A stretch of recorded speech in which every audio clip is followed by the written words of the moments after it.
कल क्या पढ़ा था आपने?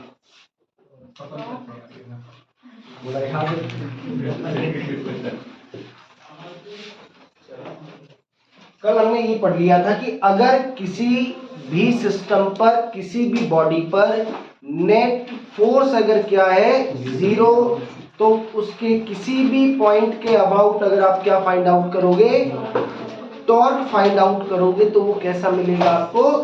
सेम टॉर्क मिलेगा। कैसा टॉर्क मिलेगा? सेम।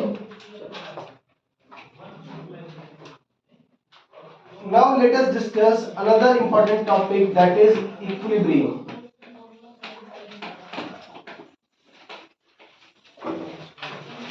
आज की क्लास से पहले जो आपने इक्विलिब्रियम पढ़ा था, वो इक्विलिब्रियम आपने क्या पढ़ा था कि किसी भी बॉडी पर नेट फोर्स क्या हो जाए 0, तो उस बॉडी को आपने क्या कहा था कि वो बॉडी कहां पर होगी? इक्विलिब्रियम। लेकिन वो आधा अधूरी बात है, वो पूरी बात नहीं है। और वो इसलिए भी नहीं कि इससे पहले हमने क्या नहीं पढ़ा था? रोटेशनल। तो किसी भी बॉडी को इक्विलिब्रियम में रहने के लिए उसको दो तरह की इक्विलिब्रियम की आवश्यकता है। दो तरह की इक्विलिब्रियम की आवश्यकता है। एक है आपका ट्रांसलेशनल इक्विलिब्रियम और दूसरा है रोटेशनल। भाई बॉडी कहाँ हो कि आगे तो नहीं जा रही हो, लेकिन अपनी एक्सिस के अबाउट क्या हो जाए? घूम जाए, रोटेट कर जाए, तो वो इक्विलिब्रियम नहीं कहलाएगा। So for body to be in equilibrium we need two type of equilibrium. We need two type of equilibrium. The very first is जो आप सब लोग जानते हो कि ट्रांसलेशनल इक्विलिब्रियम हो। कौन सा इक्विलिब्रियम हो? ट्रांसलेशनल इक्विलिब्रियम हो। And the second one is rotational equilibrium. कौन सा इक्विलिब्रियम हो? Rotational equilibrium. ट्रांसलेशनल इक्विलिब्रियम से आप सब लोग वाकिफ हो कि समेशन ऑफ फोर्स क्या होना चाहिए? 0 होना चाहिए। यानी कि अगर सिस्टम पर नेट फोर्स क्या हो जाए? 0 हो जाए। नेट फोर्स क्या हो जाए? 0, तो वो सिस्टम कैसा कहलाएगा? ट्रांसलेशनल इक्विलिब्रियम में कहलाएगा। इट मींस कि उस पे net summation of force, vector addition की बात कर रहे हैं, एक्स एक्सिस के अलोंग 0, वाई के अलोंग भी 0 और जेड के अलोंग भी क्या हो जाए? 0 हो जाए। एक्स एक्सिस, वाई एक्सिस और जेड एक्सिस, यानी सभी एक्सिस के अलोंग नेट फोर्स का क्या होना जरूरी है? 0 होना जरूरी है। दूसरा जो इक्विलिब्रियम है वो कौन सा इक्विलिब्रियम है? Rotational equilibrium. कौन सा? Rotational equilibrium. रोटेशनल इक्विलिब्रियम में क्या होना चाहिए? Net torque should be 0 about each and every point,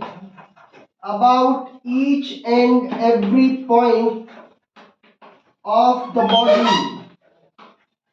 You have to make sure कि हर एक पॉइंट के अबाउट टॉर्क क्या हो? 0 हो। अगर ऐसा होगा तो ही वो बॉडी रोटेशनल इक्विलिब्रियम में कहलाएगी। और बॉडी इक्विलिब्रियम में कब कहलाएगी? जब वो ट्रांसलेशनल इक्विलिब्रियम में भी हो और रोटेशनल इक्विलिब्रियम में भी हो। Translational as well as rotational equilibrium, ये दोनों साइमल्टेनियसली, ये दोनों चीजें क्या करनी चाहिए? सेटिस्फाई करनी चाहिए। दोनों इक्विलिब्रियम एक साथ एग्जिस्ट करने चाहिए, तभी क्या कहोगे आप उसको कि वो बॉडी इक्विलिब्रियम में है। यानी ना बॉडी आगे की तरफ चलनी चाहिए और ना ही बॉडी घूमनी भी चाहिए। इन दोनों में से कोई काम नहीं होना चाहिए। ठीक है। तो अब एक बात बताओ कि यार नेट टॉर्क 0 होना चाहिए क्या? अब बॉडी के हर एक पॉइंट के अबाउट टॉर्क निकाल के देखो। भाई मान लिया कि अब हम लेट अस से कि आपको कोई क्वेश्चन ही दे दिया यार, ये कोई क्वेश्चन दे दिया और कुछ भी पूछ लिया कि एफ की वैल्यू बताओ, किसी की वैल्यू बताओ, ताकि ये सिस्टम इक्विलिब्रियम में रहे। मान लिया कि चलो ऐसे दे दिया कोई फोर्स, यहां मान लिया 10 न्यूटन दे दिया, इधर कोई फोर्स 8 न्यूटन दे दिया और ये कहा है कि सिस्टम इक्विलिब्रियम में रहे, उसके लिए आप क्या बताइए, फोर्स बताइए, कहाँ वो फोर्स लगेगा ये बताइए। तो फोर्स तो जीरो कर लेंगे, फोर्स तो क्या कर लेंगे, जीरो पे नहीं, बात नहीं है, क्योंकि उसके लिए मेरे लिए इंपॉर्टेंट है ही नहीं कि फोर्स कहाँ लगे। ट्रांसलेशनल इक्विलिब्रियम में आपने कभी कोई ये बात करी थी कि ये फोर्स कहाँ लगाऊं मैं? आपने इतने क्वेश्चन करे इक्विलिब्रियम के, क्या कभी आपने मेरे से ये बात पूछी क्या, या मैंने कभी आपसे पूछी कि किस पॉइंट पर ये फोर्स लगेगा? हमने ऐसी बात नहीं करी थी। लेकिन अब रोटेशनल में तो इसने खुद ने ही कह दिया, कंडीशन ये है कि हर एक पॉइंट के अबाउट क्या रहना चाहिए, टॉर्क जीरो। तो अब इस बॉडी में तो अनंत पॉइंट्स है, अरे इस बॉडी में कितने पॉइंट्स हैं, अनंत है, इनफाइनाइट पॉइंट्स हैं। तो क्या मैं हर एक पॉइंट को उठाऊं और हर एक क्या वो टॉर्क जीरो करता फिरूं क्या? तो फिर कैसे करोगे? अब ये बात तो हम पहले कर चुके हैं कि यार किसी पॉइंट के अबाउट टॉर्क कुछ हो सकता है, किसी के अबाउट कुछ और हो सकता है, किसी के अबाउट कुछ और हो सकता है। तो ऐसा तो जरूरी नहीं है ना कि किसी एक पॉइंट के अबाउट आपने टॉर्क निकाला वो जीरो आ गया, इसका मतलब सबके अबाउट जीरो आ गया। फिर क्या करोगे इसमें? यस यस यस कि सर आपने ये कंडीशन तो पहले ही कर ली भैया, इस बॉडी पे आपको इक्विलिब्रियम में करना है, तो पहले आप उसको कौन से इक्विलिब्रियम में लेकर के आओगे? ट्रांसलेशनल। क्या ट्रांसलेशनल इक्विलिब्रियम में लाते ही उस सिस्टम पर नेट फोर्स जीरो हो गया क्या? और अभी तो हमने पढ़ा था, कल की क्लास में भी पढ़ा था कि अगर नेट फोर्स बॉडी पर क्या हो गया, जीरो अगर हो गया, तो फिर उस केस में क्या होगा, हर एक पॉइंट के अबाउट टॉर्क क्या रहेगा, सेम। कल हमने फाइंड आउट भी किया था। तो फिर अब मैं क्या करूंगा, कोई भी एक पॉइंट मेरे कन्वीनियंट के हिसाब से उसके अबाउट टॉर्क क्या कर दूंगा, जीरो, या चेक कर लूंगा जीरो है या नहीं है। अगर किसी एक भी पॉइंट के अबाउट टॉर्क जीरो आ गया तो वो जो अनंत पॉइंट्स थे सबके अबाउट टॉर्क क्या हो जाएगा, जीरो। बताओ ये बात क्लियर है क्या आपको? क्या बात समझ में आई कि सर कोई भी, क्या देखिए आप, कोई भी एक पॉइंट ले लीजिए, पहले तो फोर्स आपने जीरो कर दिया, वो तो जरूरी है, पहली कंडीशन है। जब आपने फोर्स जीरो कर दिया तो किसी भी एक पॉइंट के अबाउट क्या कर दीजिए, टॉर्क को जीरो कर दीजिए। एक पॉइंट के अबाउट टॉर्क जीरो कर दिया तो अपने आप सभी पॉइंट्स के अबाउट टॉर्क क्या हो जाएगा, जीरो हो जाएगा। बोलो इतनी बात क्लियर है क्या? तो बस अब टॉर्क निकालना आपको आता है, वो इंपॉर्टेंट पार्ट है, टॉर्क तो आपको निकालना आना ही चाहिए। इसी को और बढ़ा लो क्वेश्चन को। चलो लेट अस से कि ये कोई रॉड है, रोड का मास भी रख लो भाई, कुछ 2 kg की रोड ले लो आप, 2 kg की रोड ले लो, और इसकी लेंथ, ये सेंटर ऑफ मास है 2 मीटर और ये भी 2 मीटर। सवाल ये पूछा गया है कि कितनी फोर्स इस बॉडी पर लगाई जाए और कहां पर लगाई जाए, कितनी फोर्स लगाई जाए और कहां पर लगाई जाए, ताकि ये जो रॉड है ये कहां पर रहे, इक्विलिब्रियम में रहे। तो इक्विलिब्रियम के लिए पहले कौन सा इक्विलिब्रियम चेक करेंगे, ट्रांसलेशनल इक्विलिब्रियम, और उसके बाद रोटेशनल इक्विलिब्रियम। तो देखिए इसी क्वेश्चन को पिक करते हैं।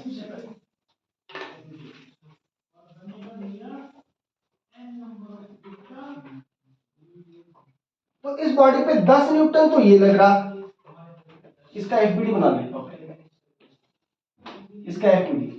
एक तो इसके सेंटर ऑफ मास के अबाउट इसका वेट लगेगा 2 kg है, तो ये फोर्स कितनी लग गई, 20 न्यूटन।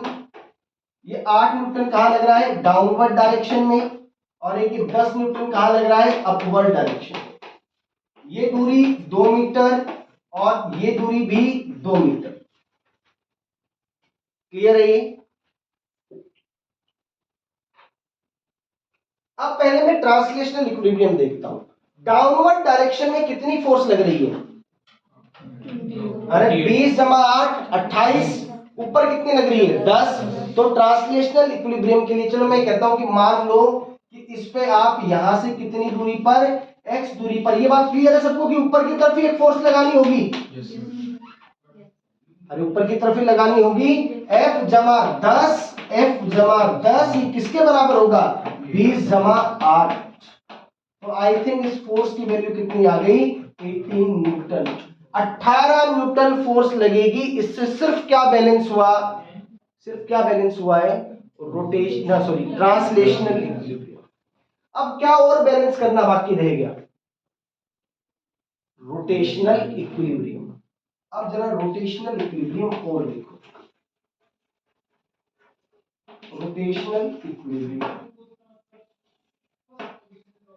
रोटेशनल इक्विलिब्रियम में किसी भी एक पॉइंट के अबाउट क्या कर दूं, अगर जीरो कर दूं तो बात बन जाएगी। कोई भी पॉइंट ले सकते हो, कोई भी पॉइंट हो सकता है, ये ए पॉइंट हो सकता है, ये लेटेस्ट से कोई बी पॉइंट है, ये कोई आपका तो सेंटर ऑफ मास सी हो गया, और ये डी पॉइंट। इन चारों में से, इन चारों के अलावा भी आप कोई और ले सकते हो, बट उससे थोड़ा सा कैलकुलेशन आपकी मुश्किल हो जाएंगी। मैं कहता हूं कि आपने एक्स यहां से मेजर किया तो इसी के अबाउट देख लो भाई, इसी के अबाउट देख लो।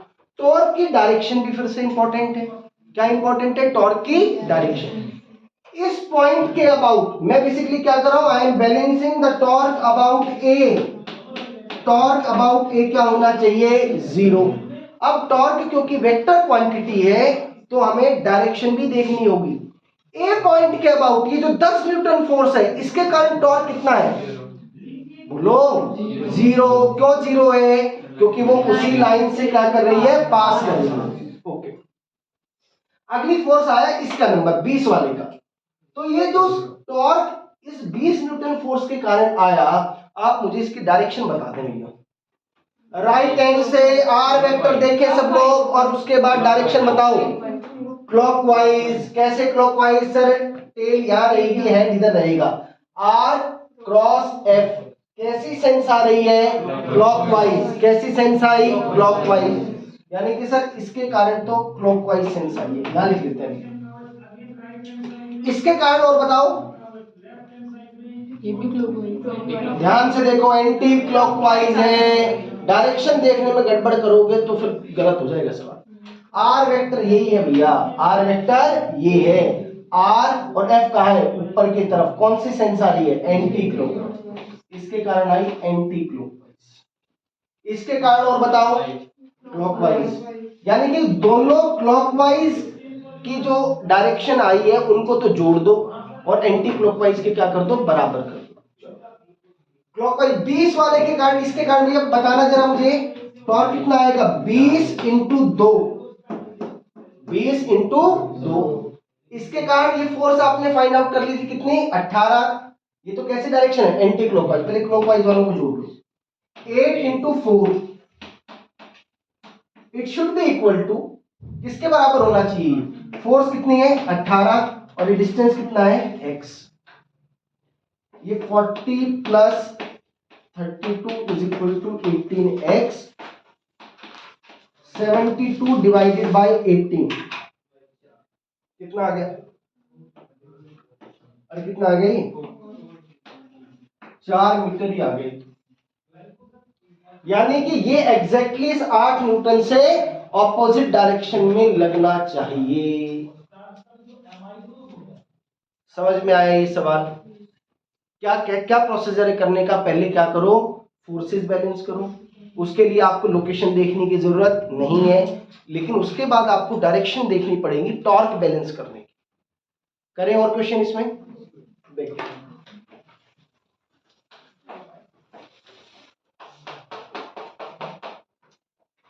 ये ले लो आप,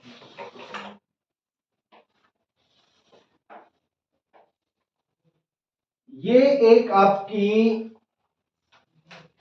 रॉड है जिसकी लेंथ क्या है, एल लेंथ है, और इसका मास क्या है, m, and they are connected by 2 light strings. Light strings का मतलब उनका मास नहीं होगा। ये जो दूरी है इधर, ये वाली दूरी है l/3। ये दूरी क्या है, l/3। Find out the value of T1 and T2। देखो इसमें टेंशन T1 मान लो और इसमें टेंशन T2 मान लो। Find out T1 and T2, find out T1 and T2 so that rod remains in equilibrium। Road आपकी किस में रहे, इक्विलिब्रियम में रहे।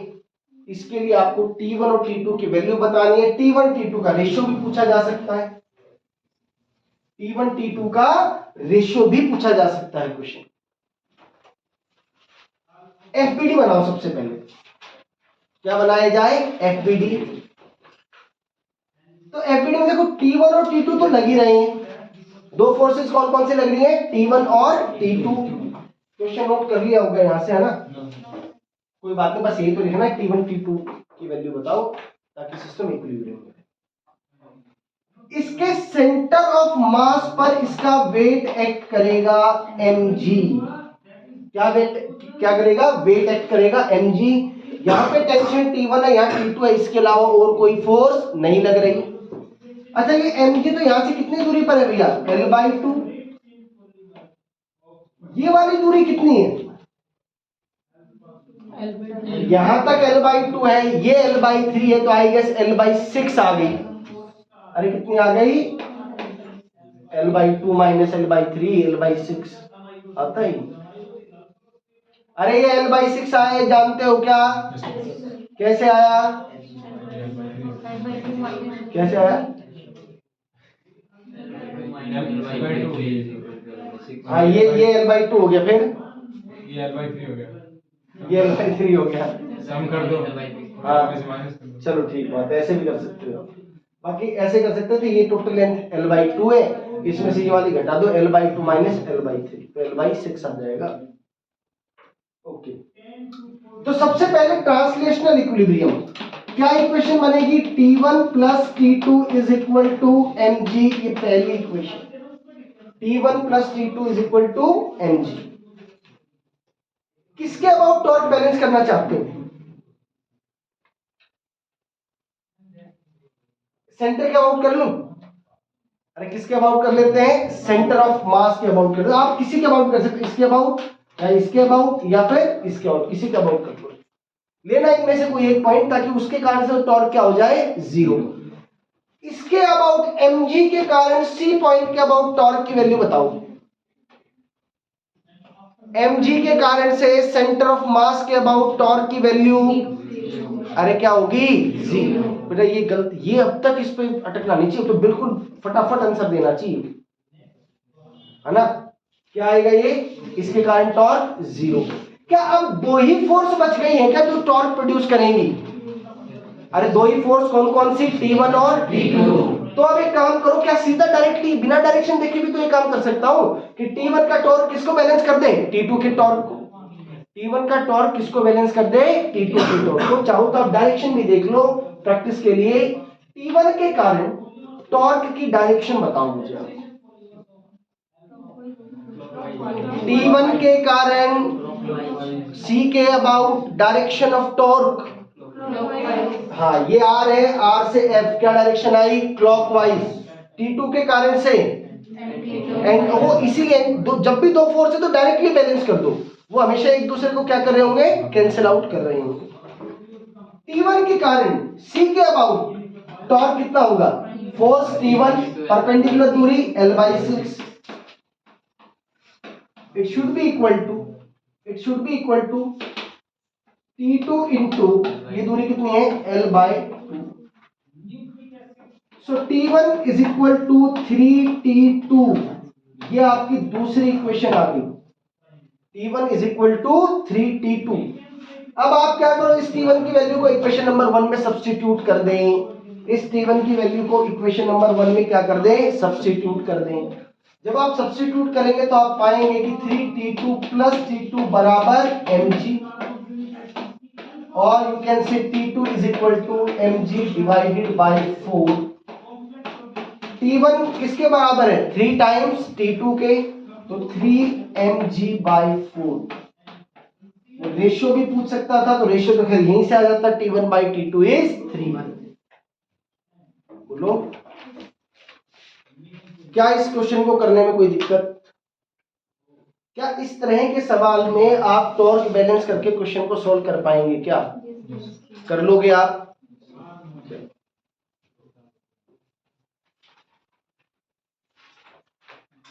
कर लिया, नोट कर लिया?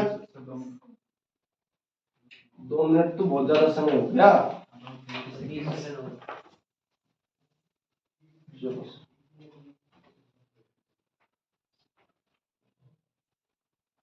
पढ़ाई वढ़ाई चल रही है।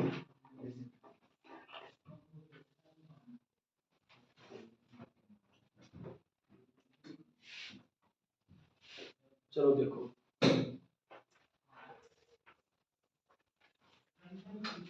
तो ये टॉपिक भी इंपॉर्टेंट है। लगभग इसी तरह के क्वेश्चन आएंगे, या तो ये जो ये बताया ये, या फिर सिंपल कोई फोर्स देके टॉर्क बैलेंस होगा। अगली बात देखो, आप एक इक्वेशन लिखते थे F बराबर ma। ये इक्वेशन आप लिखते थे किसके अंदर? ट्रांसलेशनल मोशन के। जो काम ट्रांसलेशनल में फोर्स करता है वही काम रोटेशनल में टॉर्क करेगा। तो F की जगह क्या लिख दूं? टाउ। जो काम वहां मास करता है वो यहां कौन करेगा? Moment of inertia. और I की जगह alpha. Tau equals I alpha. Tau equals I alpha. ये इक्वेशन ठीक है ऐसे अपने आप में, बट बढ़िया फॉर्मेट में अगर आपको लिखनी है ना, तो बढ़िया फॉर्मेट में ऐसे लिखें, tau P is equal to I P alpha. क्या मतलब हुआ? मैंने पी क्यों जोड़ा है? जिस पॉइंट के अबाउट टॉर्क फाइंड आउट कर रहे हो, जिस पॉइंट के अबाउट टॉर्क फाइंड आउट कर रहे हो, मोमेंट ऑफ इनर्शिया भी उसी पॉइंट के अबाउट होना चाहिए। इसका मतलब ये है, जिस पॉइंट के अबाउट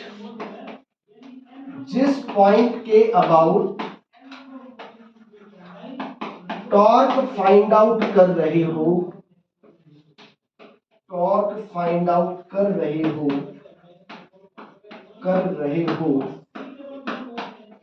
उसी पॉइंट के अबाउट मोमेंट ऑफ इनर्शिया भी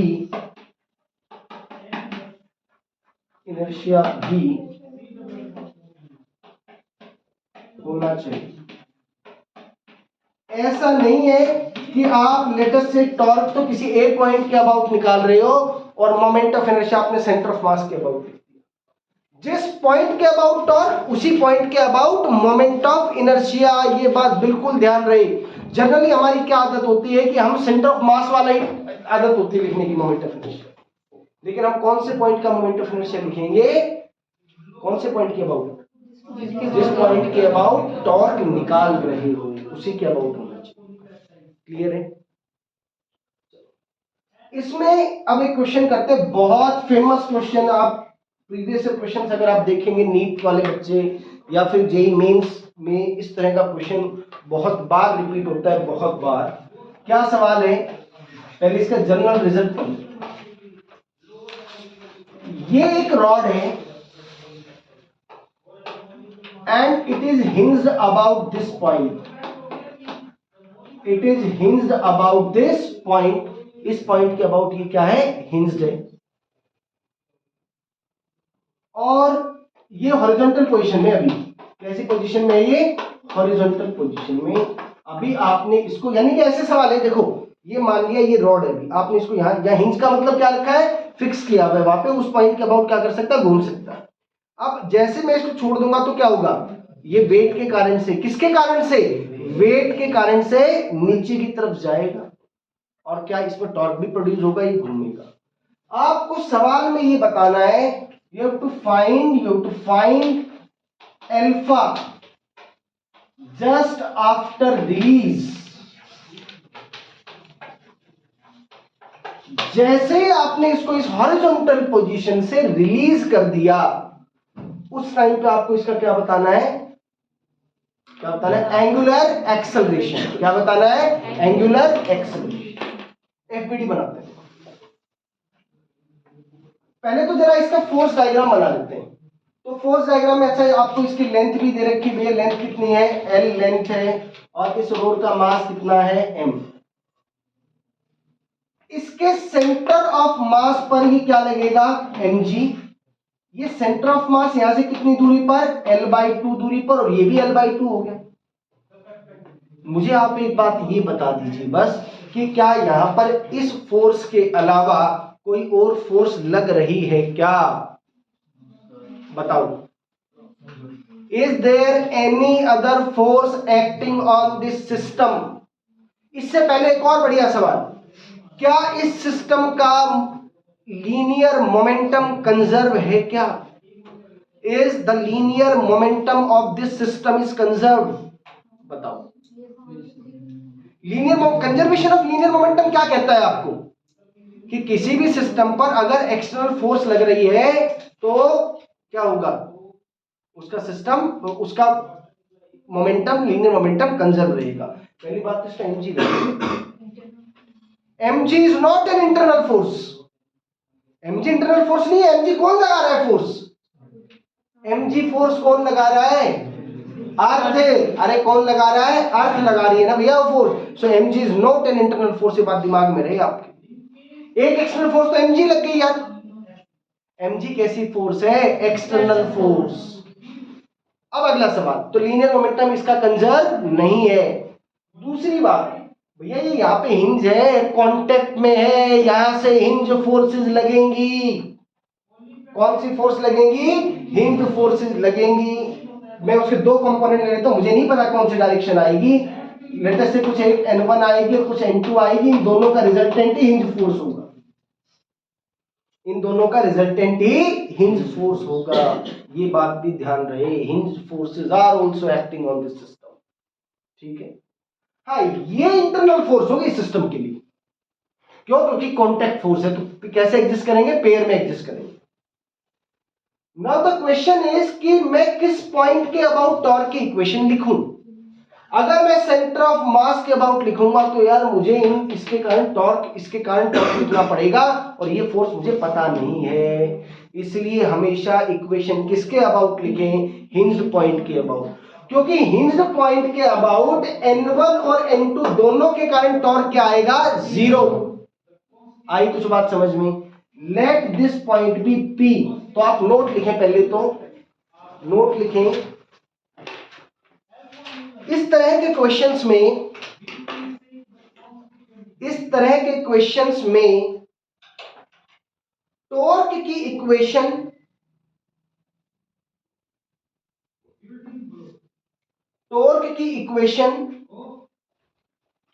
हिंज्ड पॉइंट के अबाउट ही लिखें। हिंज्ड पॉइंट के अबाउट ही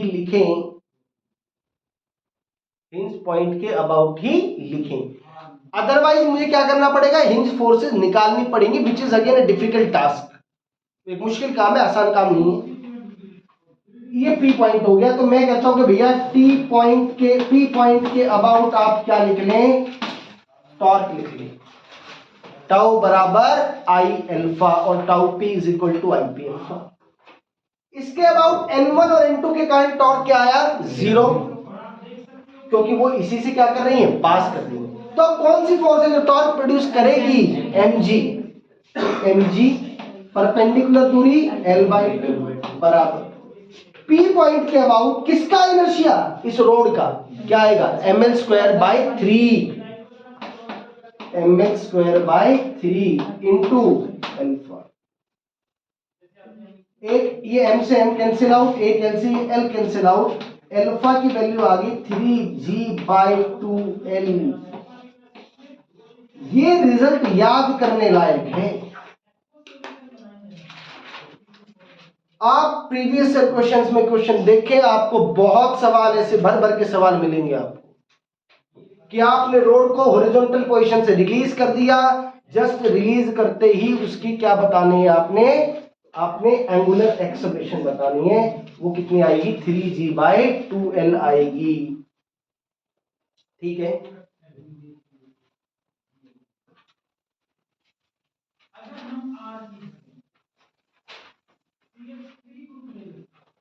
3g/2l ही आएगा इसका। ठीक है।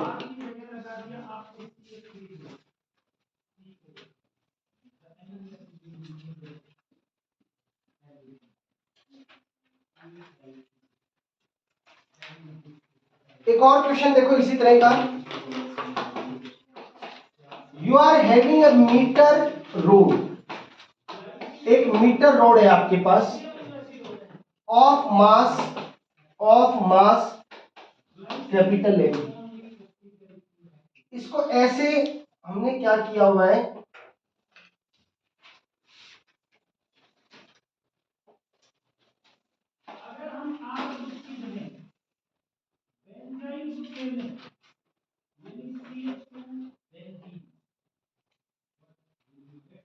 लाइट स्ट्रिंग्स है, इसके अबाउट आपने क्या किया हुआ है, कनेक्ट किया हुआ है at points A and B, the strings are light, you have to find, ये क्वेश्चन आपका आया हुआ है नीट के अंदर, you have to find alpha और angular acceleration of rod just after cutting off one of the strings, just after cutting off one of the strings, किसी एक स्ट्रिंग को आपने काट दिया, उस स्ट्रिंग के काटते ही किसी एक की आपको क्या बतानी है, एंगुलर एक्सेलरेशन बतानी है, एंगुलर एक्सेलरेशन बतानी। क्या क्वेश्चन क्लियर है सबको? अरे क्वेश्चन सबको क्लियर है क्या?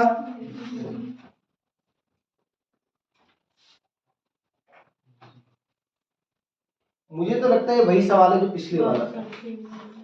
जैसे आप स्ट्रिंग को काटोगे तो क्या हो गया, ये तो बिल्कुल वही है कि इस पॉइंट के अबाउट रोटेट करेगा, this point becomes the instantaneous axis of rotation. जैसे आपने स्ट्रिंग काट दी, यहां से स्ट्रिंग बंधी हुई है, उसमें कुछ टेंशन होगा, वो इसको क्या करेगा, जस्ट उसके बाद इसके अबाउट क्या कर जाएगा, रोटेट कर जाएगा।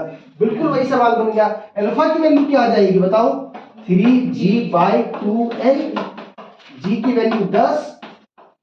ये क्वेश्चन में दे रखा है कि कैसे रोड है, ये मीटर रोड, मीटर रोड का मतलब उसकी लेंथ क्या है, 1 मीटर। और भैया यूनिट्स का ध्यान रखना, फॉर्मूले में सब वैल्यूज ऐसा यूनिट में ही जानी चाहिए। आंसर इज 15 रेडियन पर सेकेंड स्क्वायर, 15 रेडियन पर सेकेंड स्क्वायर, ये इक्वेशन हो जाएगी।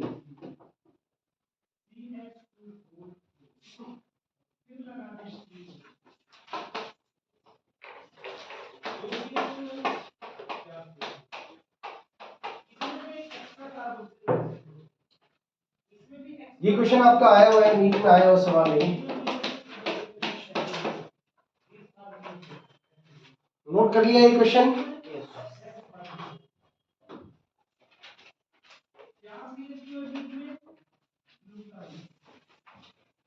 ये क्वेश्चन भी आपका नीट में आया हुआ सवाल।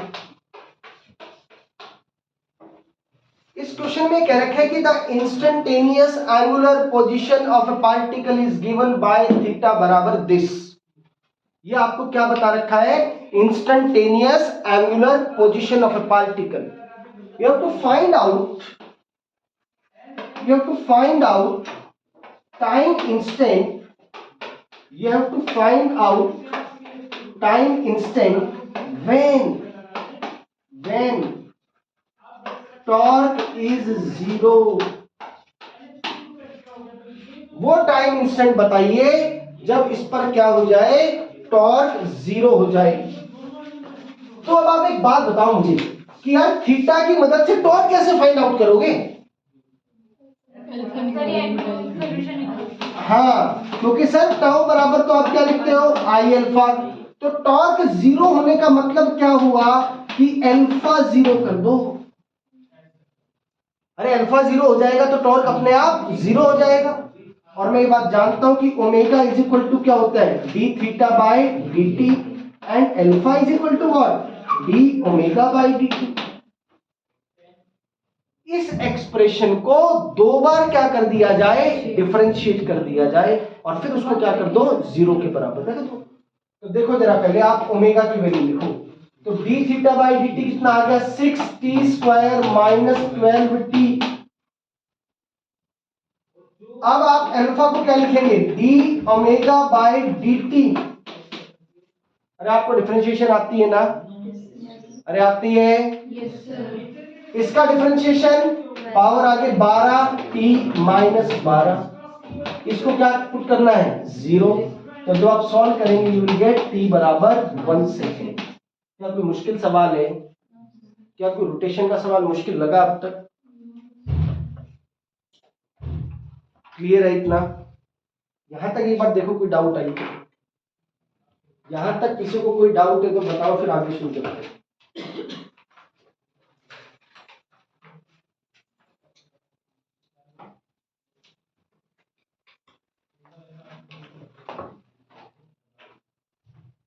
कर लिए? नोट कर लिए? बोलो। हिंज लोड वाले के केस में एक थोड़ा सा मैं हल्का सा एक और मुश्किल सा सवाल लेता हूं। मुश्किल तो नहीं है, मतलब कॉन्सेप्ट तो वही है। थोड़ा सा देखो, फिजिक्स में मुश्किल सवाल होने का मतलब कैलकुलेशन है वहां थोड़ी सी। वैसे सोचने के हिसाब से फिजिक्स का पार्ट मुश्किल नहीं है। मुश्किल कौन बना देगा उसका? जो उसमें मैथ्स इन्वॉल्व रहेगा वो उसको थोड़ा सा मुश्किल बना देगा। क्या करें?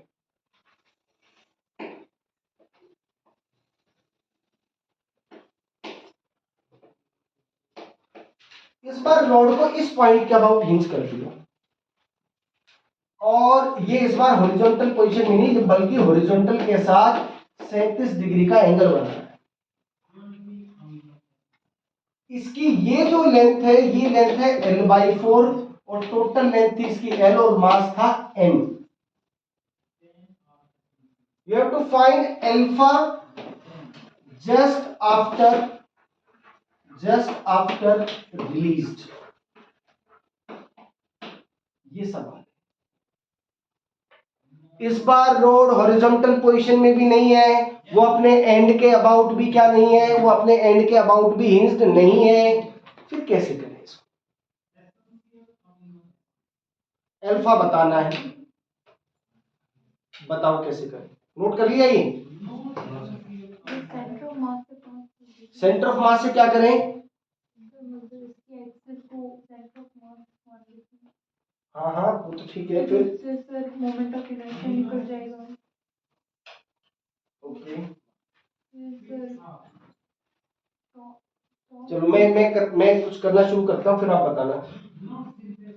ये l/4 पर है, 37 डिग्री है। इसका पहले एफपीडी बना लेते हैं क्योंकि मुझे टॉर्क अल्टीमेटली निकालना ही पड़ेगा, और टॉर्क अगर निकालना है तो फिर मुझे एफपीडी बनाना ही पड़ेगा। क्या मैं टॉर्क इस पॉइंट के अबाउट ही लिखना चाहूंगा? क्यों लिखना चाहूंगा इस पॉइंट के अबाउट? क्योंकि सर हिंज फोर्सेस निकालने की हिम्मत हमें नहीं है, हम नहीं निकालना चाहते हिंज फोर्स।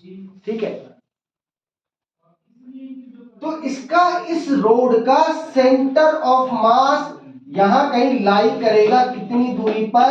l/4 दूरी पर। और यहां क्या एक्ट करेगा? mg। बताओ क्या एक्ट करेगा? mg। इसके अलावा यहां पे हिंज फोर्सेस लग रही है, मैं टॉर्क निकालना चाहता हूं P पॉइंट के about, tau P is equal to IP alpha.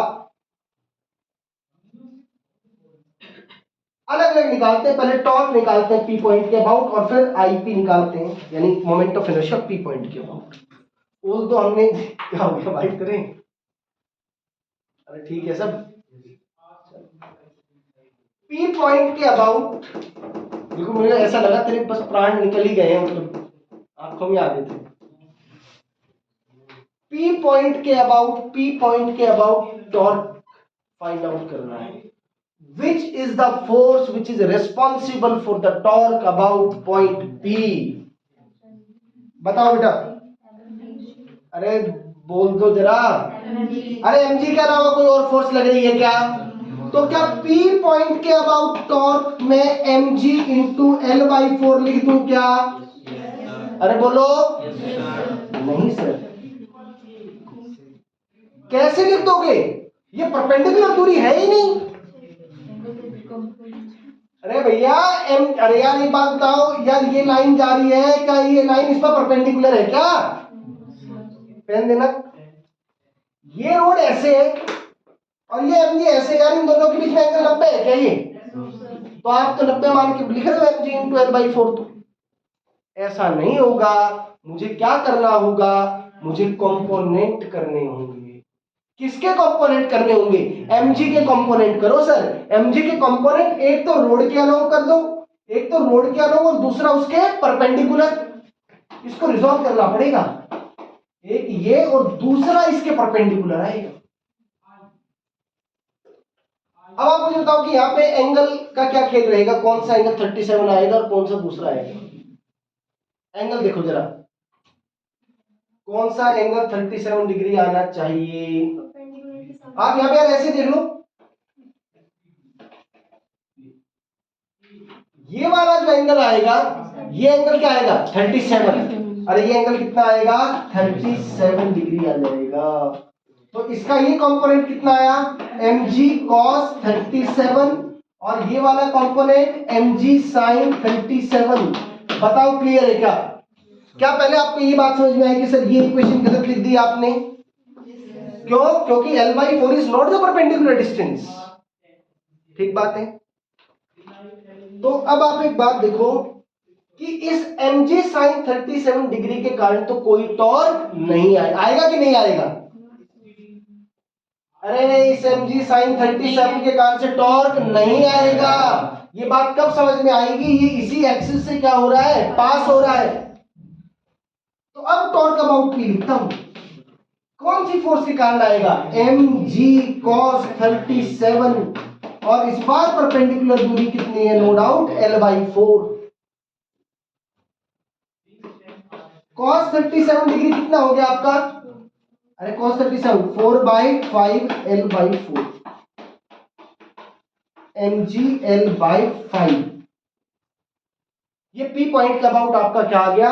Torque आ गया। बस अब एक काम और करना है कि I about P,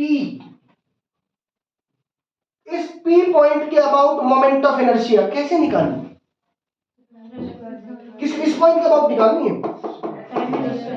parallel axis theorem. कैसे निकालूं सर? ICOM जमा MD का स्क्वायर। इसका सेंटर ऑफ मास के अबाउट इस रॉड का moment of inertia ml square by 12, ml square by 12। देखो क्वेश्चन मुश्किल नहीं है, क्वेश्चन में तो अभी भी वही टॉर्क और क्या निकालना था, मोमेंट ऑफ इनर्शिया। वो निकालना थोड़ा सा लेंदी पार्ट हो गया, बट ये क्वेश्चन क्या आपने पहले किया हुआ है। अरे इस तरह का आपने मोमेंट ऑफ इनर्शिया बहुत निकालना है, आपने टॉर्क भी निकालना है, कोई दिक्कत नहीं। m इन दोनों के बीच की परपेंडिकुलर दूरी l/4 का square, ml square by 12 plus ml square by 16। क्या एलसीएम आ गया दोनों का? कितना? 48। ये हो गया आपका 4 ml स्क्वायर और ये आपका कितना हो गया 3 ml स्क्वायर, 7/48 ml स्क्वायर। हो गया क्वेश्चन आपका। टाउ पी की वैल्यू कितनी है? mgl/5 is equal to 7/48 ml square into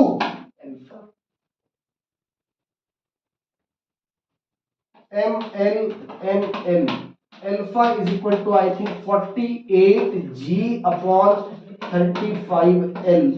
This should be the answer to this question.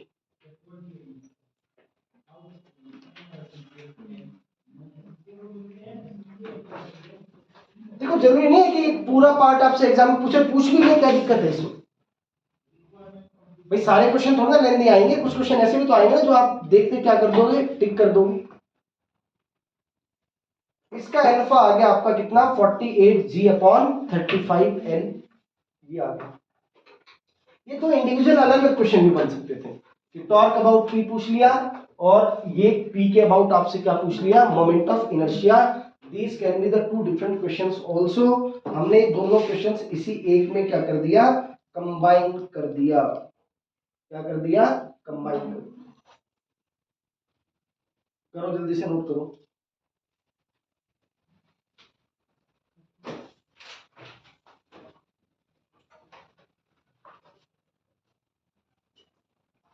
कर लिया नोट ये?